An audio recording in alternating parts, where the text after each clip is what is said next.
On August 15th, the Cleveland ISD Board of Trustees voted to call for a bond referendum of $115 million to appear before voters in November 2022. The planned projects for this bond election include new schools and facilities, repurposed campuses, renovations, and more. With the rapid growth we're experiencing in Cleveland ISD, it is now more important than ever to do everything we can to maintain a great learning environment for our students. So, a bond has been called. What does this mean?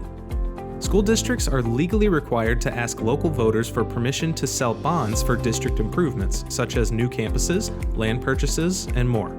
School boards call for bonds, which then appear before voters so they can decide which projects their tax dollars will finance. To gain a better understanding of everything that a bond entails, it's important to consider how Texas public schools are funded. Texas school districts have three main sources of funding. For Cleveland ISD, about 2% comes from federal programs and grants, which are primarily focused on supporting disadvantaged students. About 76% comes from state revenue, which are funds distributed to the district by the state based on calculations that consider enrollment totals, student demographics, property valuation, and more. Finally, the remaining 22% comes from local property taxes. Let's dive into how local property taxes are divided and spent. When local property taxes are collected, they are split into two separate funds, Maintenance and Operations, or M&O, and Interest and Sinking, or INS. M&O funds cover the day-to-day operations of the district, including salaries, utilities, repairs, transportation costs, and more. It's important to note that there are only enough M&O funds to cover the day-to-day expenses of the district.